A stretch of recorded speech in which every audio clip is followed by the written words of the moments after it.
Jalen believes in the Eagles, and what they got was a double-edged sword here and how they're going to attack other teams.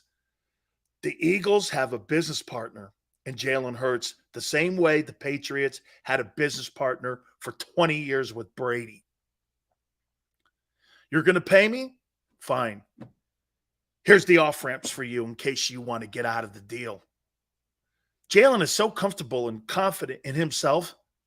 He's given the Eagles the opportunity. You don't want to be in my business? You don't want to be in a Jalen Hurts business? No problem. Other teams will want to be in the Jalen Hurts business. You know what, Jalen? You're right. Here's a no trade. Here's the majority of the money up front-ended contract. They got a business partner. Now, every general manager is looking at all, like if you're the Giants and you cut that deal with Daniel Jones, are you not killing yourselves in that front office going, how did they do? Look at the cap hits.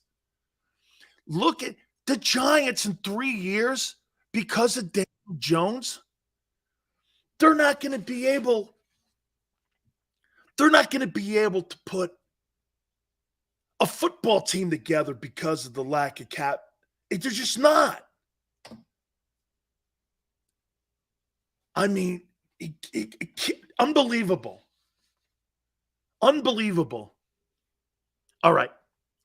Let's bring in my friend Garry Cobb. Garry.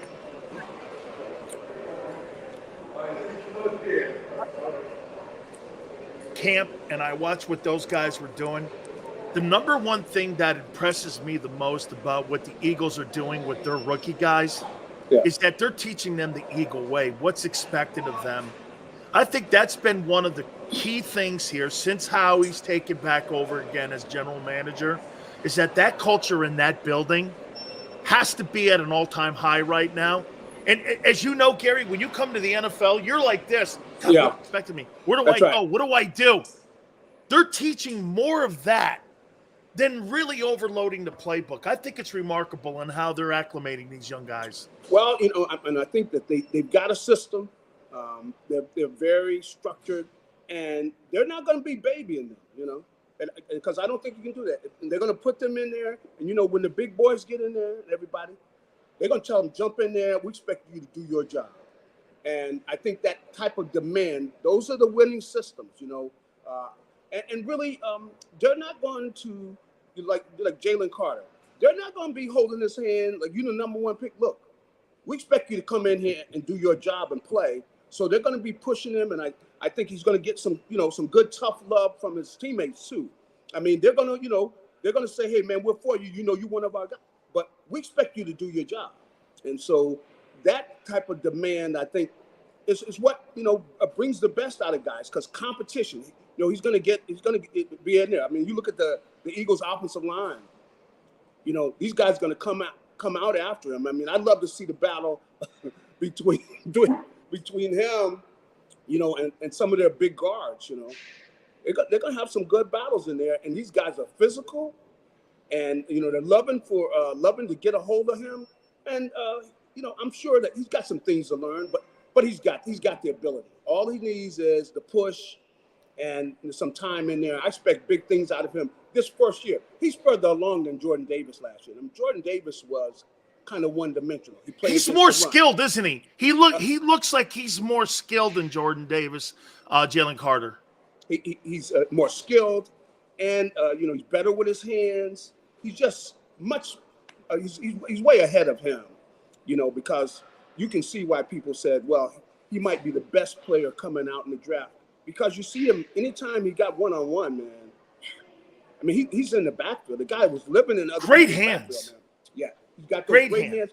He's quick, and but the thing that he's going to need is, that good old-fashioned work, meaning that he's going to get pushed. He's not going to have time off. I think he was able to dominate, in the previous, on the previous level. Of course, this is the NFL. You are going to get beat sometime. You are going to come in there, and you're going to have a guy going against you. He's going to win some. You're going to win some. But, you just want to win more than him. And I think he's capable of doing that. So I expect him to play right away. Gary, I'm falling in love with Nolan Smith. There's just a presence about this guy when he's in front of the mic or he's Yeah, in the room. You watch him running through drills. I yeah. mean, he's got a leadership quality about him, and I'm totally rooting for this guy. You know, if you had to pick between Nolan Smith and Jalen Carter, I mean, boy, Well, which he's more one of these mature. guys do you think has the better chance of really being more of an impact? Both these guys, I think, they could be impactful players in their first year. Yeah, they most definitely can. The thing is how much time is Nolan Smith going to get? I mean, he's not taking Reddick's job. He's not going to start over Reddick. Um, you know, they've got a couple of other guys that are good pass rushers too coming outside. I don't know that I see him being able to start.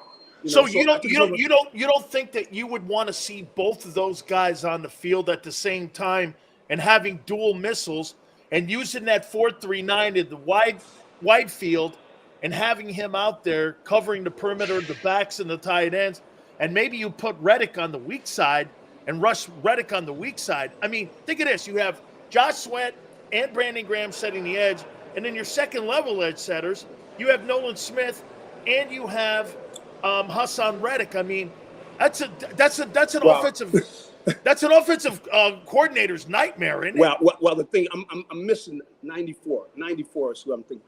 Anyway, he's going to start. I mean, he's a player. I'm not able to pick up his name right now, but he had 10 sacks. He had more than 10 sacks last year. So a guy that's having more than 10 sacks last year, and he's young, and I just can't place his name right away. But Josh Sweat? Josh Sweat, that's who. I don't think he could come in and take Josh Sweat's job. You know why?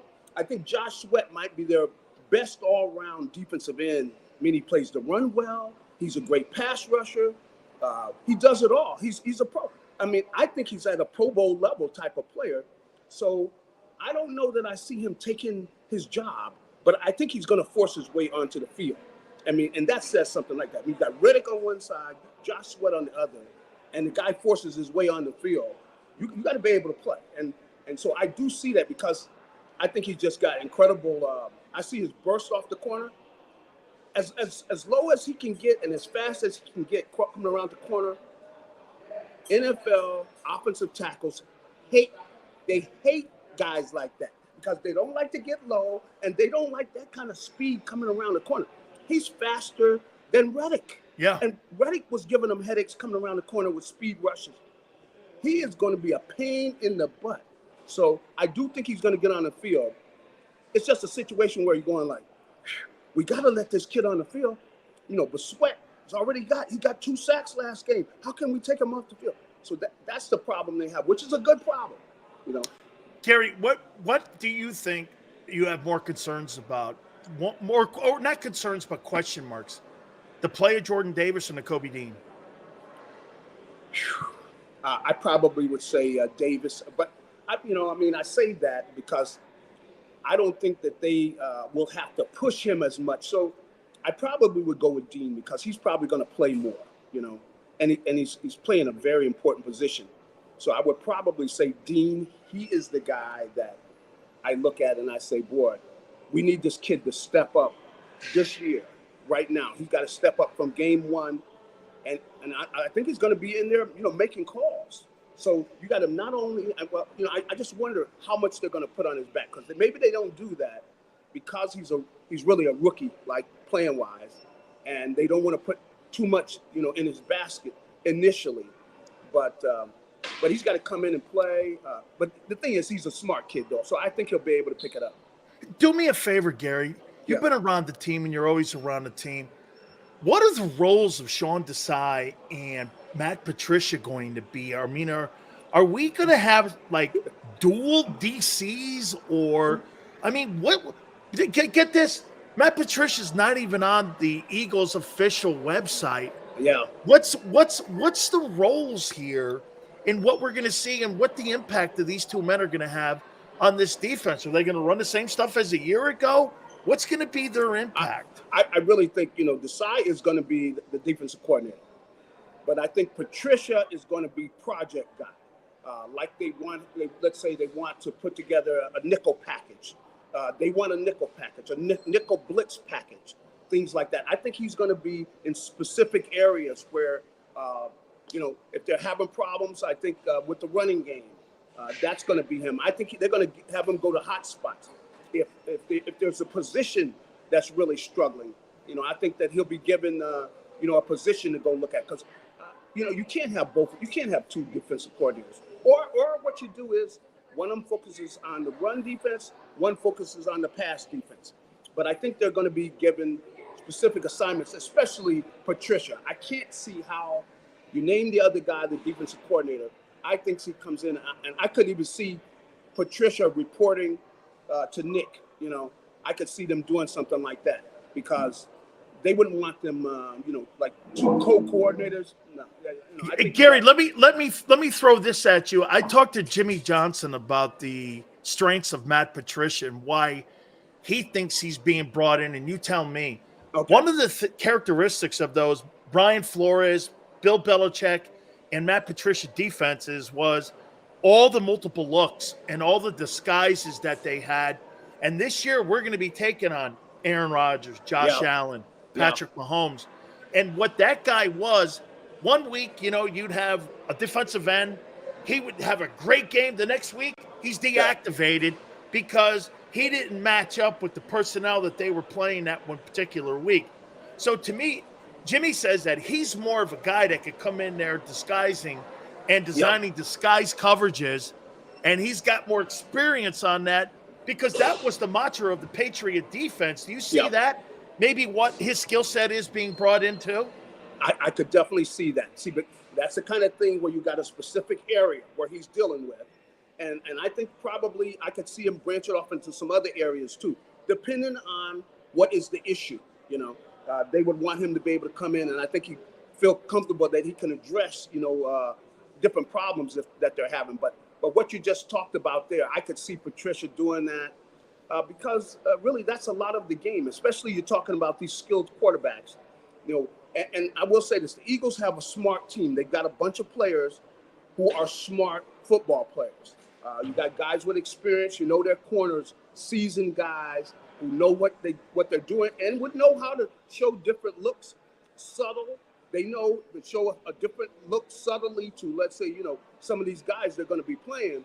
And I think they definitely have the people to do that. And again, that kind of leads us what you were talking about is that, how some of these younger guys, how they're going to be able to step in and lead the way and make the right calls and all that type of stuff. It's going to be interesting, but you got a lot of seasoned players. I think the veteran players will take the new players, especially the younger ones, take up under their arm and give them the pat on the head, but dress them down when they need to. But during the game, give them that stabilizing effect. But let's just relax, man. You're gonna be all right. So they're gonna need some of that, especially early on, because you never really see a young player just come in and light it up all the way without making any mistakes. They usually make some mistakes. Two last questions for you, Gary. Going into as we get ready for June 1, where there'll be some veteran players released as the salary cap, and you got to get to 90. Yeah. Your biggest concern right now still safety or linebacker position? Well, because of the importance of the spot, it would be safety.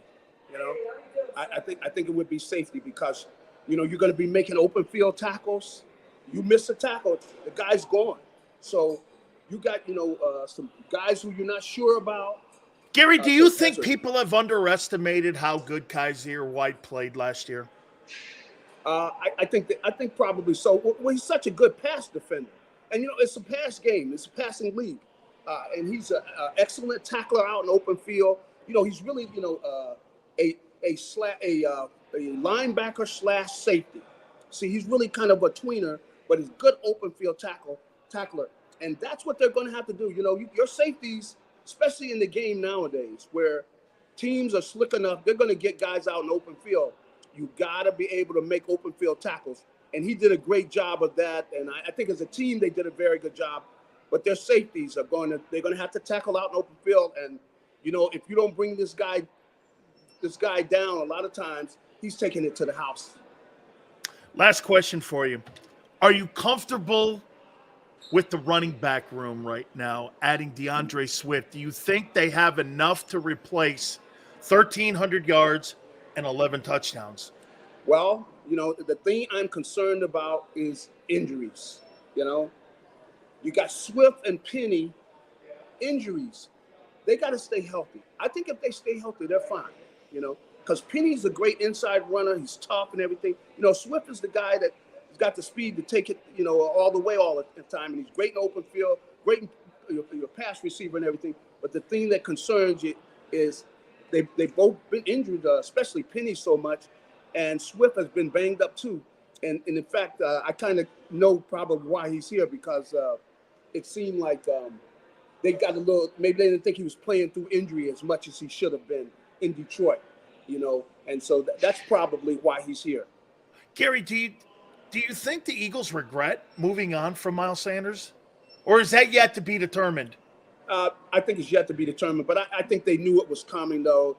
They just don't believe in paying running backs, and they believe in running back by committee. So how can you give a running back a boatload of money knowing that he's only going to play a certain number of snaps in the game?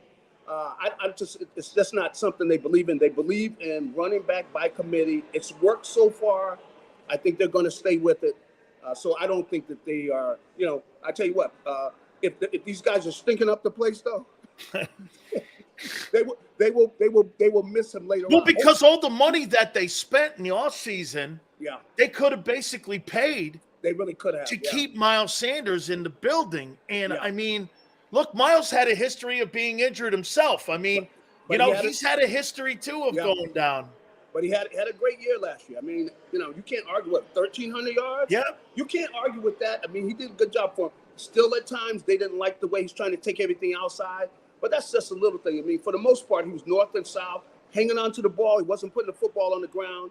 So if they could get that same year out of one of their running backs, they would love to have that. So I think they might look back and I think they would felt comfortable with Miles, because he knows this offense, and there's certain things he was very consistent with, and he knows how to run behind this line too. So absolutely, Garry, thank you so much, my friend. Good deal. Have a good one. You got it. That is Garry Cobb there from Fox 29 in Philadelphia. I'll say this to you. I think that's a question that still has to be answered yet.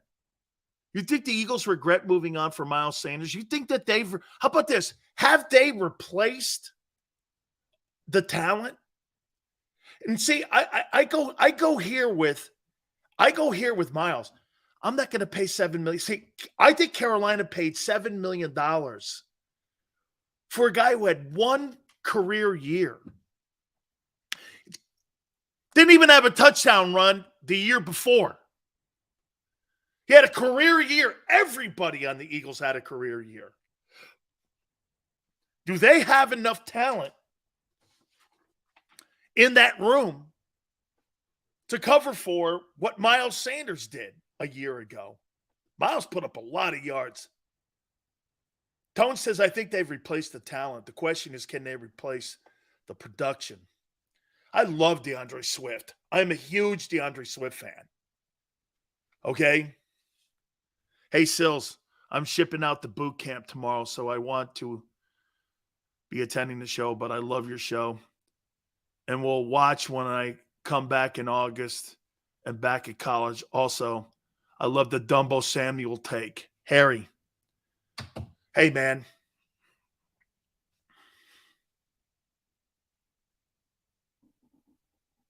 Thank you. Thank you for defending our country, dude. It's an honor. I should be paying you. Thank you. It's an honor, man. Going to boot camp. Thank you, Harry. Thank you for all you do, man. There's nothing like, you know what? We talk about the Eagles, the greatest team in the United States. It's our armed forces and the people that serve it, the men and women. That's the greatest team in this country's history. Okay? You guys are the greatest team. You guys are what everything's all about, man. It's the reason I could talk to you every day. Because of people like Harry taking time out of their life to go and support America and defend it. no matter what your politics, creed, or color is. When you're in a foxhole, nobody gives a shit what your color or politics are. That's the beautiful thing about being in a foxhole. Who cares, man? It's about the dude next to you. That's why sports has a lot in common with that. Nobody gives a shit what your color is when you're on your D line. You're down 10. And I'm making mental comparisons, not life comparisons, because you put your ass on the line all the time when you're in the military. But dude, when you're down 10, it's raining, freezing, you got your buddy next to you, you're both hurt. Nobody gives a shit about your politics. That's the greatest thing about sports. And the unfortunate thing about our society today, people look at you now and they judge you by your politics or your religion. I don't give a shit what your religion is. I respect it. And I do respect it. You could have completely different thinking than I do. That doesn't mean I don't think you're a good person. Somehow that's got tied into you being a shithead or whatever. If you're a Biden guy, you hate him. If you're a Trump guy, you can't stand him. Hey, I don't identify with Trump. I don't identify with Biden. I identify with Harry. You know why? Because Harry's an American. I tell people this all the time, man. I don't root for anybody when it comes to politics. I root for the United States of America. That's what team I'm on. I'm not on Team Trump. I'm not on Team Biden. I'm on Team USA. Keep politics out of sports. Unfortunately, Latin, you can't. Because now you got dudes that are playing women's sports and they're attacking the fabric of women's sports and women's rights in this country. It's crazy. Dudes do not belong in women's sports. And it's sad to see certain women athlete like Brittany Griner defending that. See, don't you understand? When you do that, you attack Title IX. You attack Title IX with that. All the things that women have done in this country and all the years they have fought for equal pay and all of that, allowing dudes to come in and play women's sports is an assault on women's sports and women and their rights. I mean, there's a reason we have chicks' bathrooms and guys' bathrooms. There's a reason for that. It's crazy. I just don't get it. And you see people like Billie Jean defending that. I don't know how you take women's rights away from them because you want to be on a political agenda. That is so awful. It just makes no sense. Dudes do not belong in women's sports. Okay? They do not. And by the way, I have nothing against you except that. Okay? You want to identify as whatever. Have at it. Whatever you want. But when a guy plays against my daughter in rugby and breaks her jaw, then I got a problem with it. All right. Best off seasons. CBS has ranked the best draft classes. We got a ton of stuff to get to yet. Also, before we take a time out here, I want to send some condolences to the Bay Area. Hey, Niner, one of my dearest friends passed away over the weekend. I used to talk sports in the Bay Area, as many of you know. And I was on KMBR 68. Then I was on the Ticket 1050. And I talked there for about 5 years. And I got a chance to become friends with Vida Blue. I mean, Vida's one of the... How many people have an MVP, a Cy Young, 3 World Series rings, and the owner of 3 All-Star game wins? Very few people. One of the absolute greatest people I've ever been around was Vida Blue. He passed away at the age of 73 over the weekend. What an absolutely spectacular man. Fought for rights. He was so iconic with that big leg kick. played in the Bay Area the majority of his career with the A's and the Giants. Then I think Kansas City too. He was with the Royals. What an absolutely great superstar pitcher he was. All right. Please hit the like button. We will look at the teams that had the best draft classes. Then at the top of the hour, we're going to look at some of the teams that had the best off seasons. Please hit the like button. Keep it here on